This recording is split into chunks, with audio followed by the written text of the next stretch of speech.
When you're working with someone and you're seeing their issue, perhaps whether they see it or not, through an existential lens, what are the sort of questions that we want to start asking to evoke some of these deeper themes?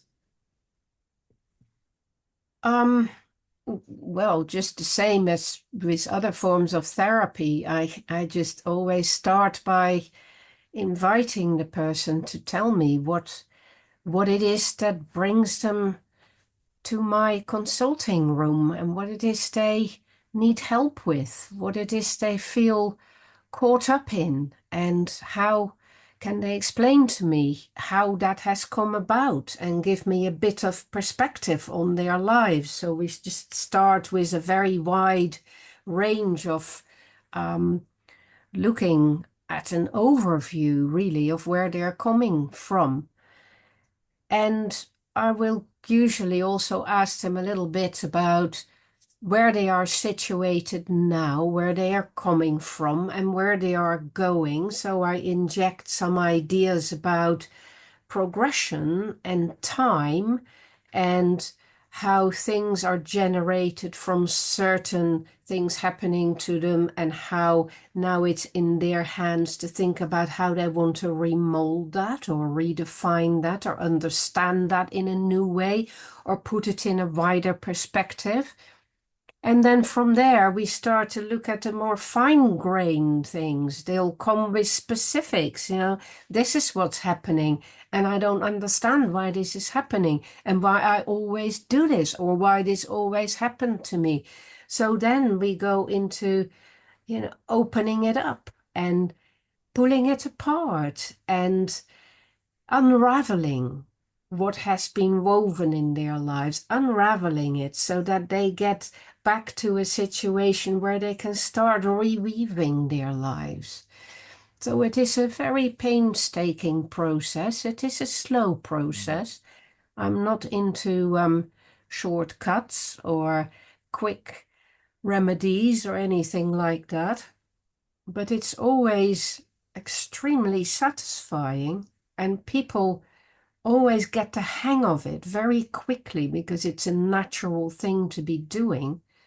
And people love to begin to put the pieces of the puzzle together again, or to weave these threads together in a way that is much more solid and makes more sense, or that gives them more of a sense of direction or more of a sense of overview, or that gives them a chance to think again about what their original project, as Sartre would call it, what their original project is, what their purpose is, and what they want to really dedicate themselves to, what is worth living for, rather than what is it that annoys me, or what is it that triggers me, or what is it that's happened that I can't forget about.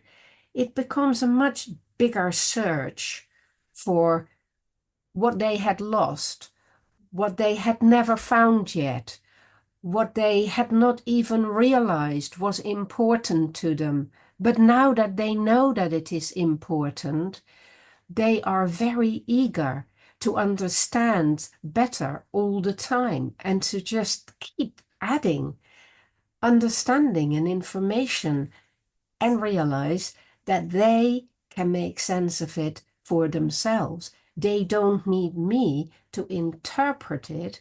Once they're beginning to get the hang of it, I'm just the guide who says, remember how you did this then? Or can you see where that leads? Or what would happen if this? And what would happen if that? So I am like the philosophical guide who sometimes holds them by the hand, sometimes says, go for it. But in the end, it's for them to learn to do this stuff in their own lives, because that's what they're going to be doing for the rest of their lives. And they need to enjoy it and they need to want to do it. Not, it's not something I'm doing to them. I might do it for them and with them for a bit, but it's not something I'm going to end up doing for them forever. So Right. it's very much about passing the wisdom on and bringing people back in touch with their inner light, which has often been doused or has never even been lit yet. Mm. Mm. One of the things that I found really helpful in my 20s when I came across existential therapy and when I really needed it was actually how humbling it is.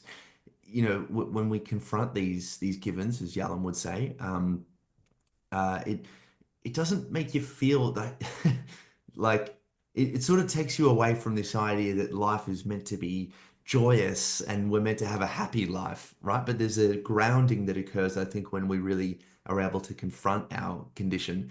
How do you navigate that with a client who's really struggling to come to terms with our fleetingness and our perhaps our, you know, this lack of inherent meaning and all of those big concepts that we don't necessarily that they don't necessarily feel comfortable, right? Yes. Well, my view is very different to that. I Mm, believe that there is a lot of inherent meaning in life, and that we forgetting to look at that. It's, as always, both this and that. yes. So there are certain givens, but they're not quite the same, perhaps, as what Yalom talks about, because I take my idea about the givens from many different philosophers. And so I'm a great believer in getting people to start looking at things again and to rediscover the magic of their own consciousness and the magic of their own bodies, the amazing capacities they have just to breathe and just to be able to make sense of the world. The fact that there is an amazing array of nature out there with hundreds of species of animals and, seasons that are astonishing and other patterns like the diurnal patterns and day and night and I don't know, summer and winter, it's all pretty amazing. And Yes. all these things are given to us. And all of these systems and all of these procedures and processes are deeply meaningful in and of themselves. So some people find it quite enough to work as a vet and work with animals because they are confronted with sick animals, and there's plenty of meaning in healing those animals. They don't need anything beyond that. So there is lots of meaning. If you want to have a life of meaning, you can find it in so many different ways. But that's not what you're talking about. You're talking about the kind of moments that we come to a halt and things have broken down for us and we have lost important values in our lives. And so we feel depleted and we feel devoid of meaning and devoid of values. And at those times, of course, we go through what I call an existential crisis, which means that our lives fall apart in lots of different ways, and it seems like there is nothing to fill it up with because everything is absurd and meaningless.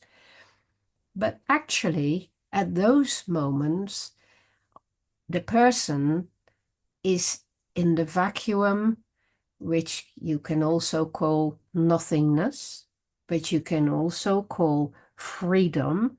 Mm, And at that point, if you are willing to sit with that terror sometimes, that anxiety certainly, and maybe that despair sometimes, and you can allow yourself to carry yourself through the dark nights of your soul, then as you know, I can see that you know this and you've done this, you discover incredible resources and reservoirs of meaning, not just in yourself, but in your relationship to life, in your relationship to the world, to the planet, to the universe, the cosmos, to other people, and you realize that you've been given a brain that is actually capable of learning lots of things, and that that very process of learning to address such problems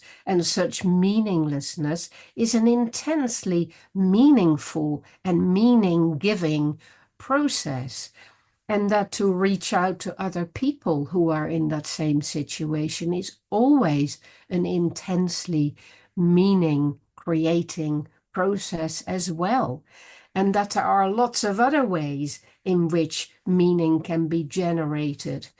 You know, Frankl is, of course, a good one to read on that, because that was basically what he did with his logotherapy, to show how meaning is found or created or extracted even Mm. from situations, and how you can also create it, but how you can also find it in discovering that you are free to determine your own attitude to whatever it is that is happening in your life at the time. So it's very rich. That is a very enterprising journey, a very demanding journey, but it is always a journey that leads people to realize that they've just come to life. They've been asleep and they've had a catastrophe. They thought it was the end. They might want to die, but here they are. And now they are awake and they start to understand what they've never understood. And it's amazing. It's wondrous. It's awesome. It's magic.